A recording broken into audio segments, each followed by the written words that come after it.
Müslüman, uyuma, kardeşine sahip çık. Müslüman, uyuma, kardeşine sahip çık. Bismillahirrahmanirrahim. İnna fetahna leke fethan mubina.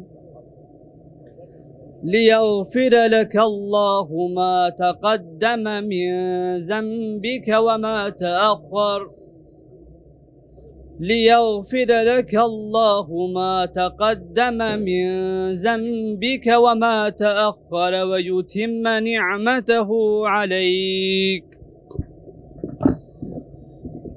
ويتم نعمته عليك ويهديك صراطا مستقيما. 100 yıla yakındır Siyonist İsrail'in mezalimi Filistinli Müslüman kardeşlerimizin üzerinde cereyan etmektedir.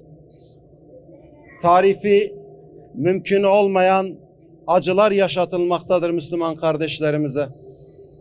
Filistin coğrafyası bizim gönül coğrafyamızdır.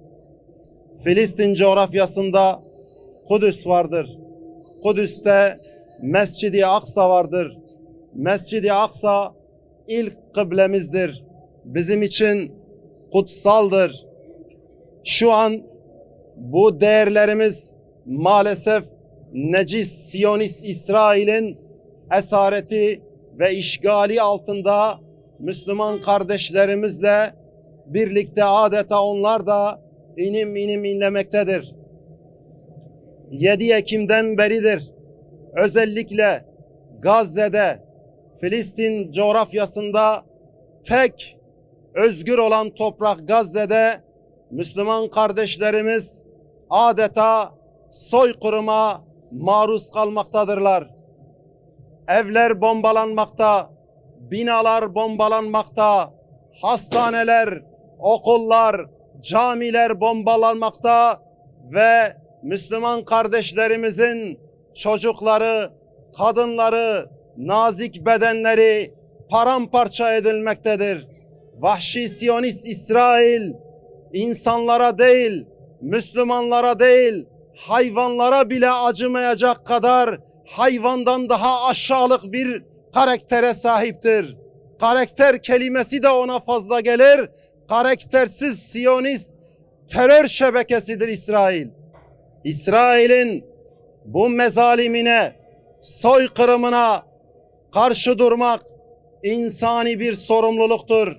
Bu münasebetle dünyanın her yerinde vicdanı ölmemiş insanlar ve insanlık meydanlara döküldü ve İsrail'in mezalimine karşı seslerini yükselttiler. Gazze'deki Müslümanların yanında olduklarını, direnişin meşru olduğunu, yanında olduklarının mesajını, duruşunu izzetli bir şekilde ortaya koydular. Burada dünyanın her yanında mazlum Gazze'li Müslüman kardeşlerimiz için meydana çıkan bütün insanları selamlıyorum. Hasreten Amerika'da İsrail'in mezalimine isyan ederek, kendi nazik bedenini ateşe vererek ölen Amerikalı insana da selam gönderiyorum, onun ruhuna da. Onu da selamlıyorum saygıyla. Evet, insanlık İsrail mezalimine karşı ayağa kalkmışken bazı insanlar maalesef İsrail zulmüne sessiz kalmaktadırlar. Buradan onlara sesleniyorum.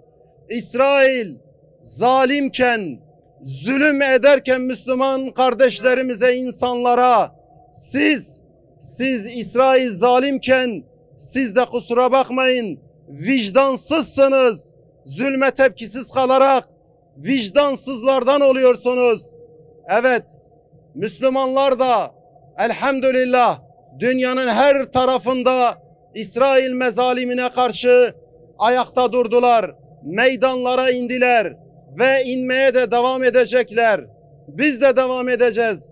Ta ki Gazze'nin üzerindeki mezalim son burana kadar, ta ki Gazze'li kardeşlerimizin katliamına son verilene kadar, ta ki Gazze üzerindeki abluka, ambargo kalkana kadar biz meydanlardan ayrılmayacağız. Müslümanların sesine ses olacağız. Onların çağrılarına cevap vermeye çalışacağız. Evet, bugün insanlık Gazze'de ölüyor. Sadece Gazze'liler ölmüyor. Eğer Gazze'nin kuzeyinde artık bebekler, çocuklar 3 haftadır can veriyorsa artık Gazze'liler değil, insanlık ölmüştür. Eğer artık Gazze'nin kuzeyinde insanlar, yetişkin insanlar 20-25 kilo kaybediyorsa, zayıflamışsa, bir müddet sonra, birkaç hafta sonra orada binlerce, on binlerce insanın açlıktan ölmesi elden değildir. Müslüman Müslümanın kardeşidir. Ona zulmetmez, onu düşmanına teslim etmez kardeşlerim. Aleyhissalatu vesselam buyurmuş. Ve yine Aleyhissalatu vesselam "Men ra'a minkum munkeren felyughayyirhu biyedihi" buyurmuş. Sizden biriniz bir münkerat, bir kötülük, bir zulüm görürse ona eliyle engel olsun buyurmuş Aleyhissalatu vesselam. Müslüman Müslümanın derdiyle dertlenmelidir. Müslümanların derdiyle dertlenmeyen bizden değildir buyurmuş Aleyhissalatu vesselam. Ey Müslüman kardeşlerinin derdiyle dertlenmeyen, ey Müslüman kardeşleri için bugüne kadar bir şey yapmayan, sokağa dökülmeyen, ey Müslüman, sen vicdanından kork artık. Belki vicdanını kaybetmişsin.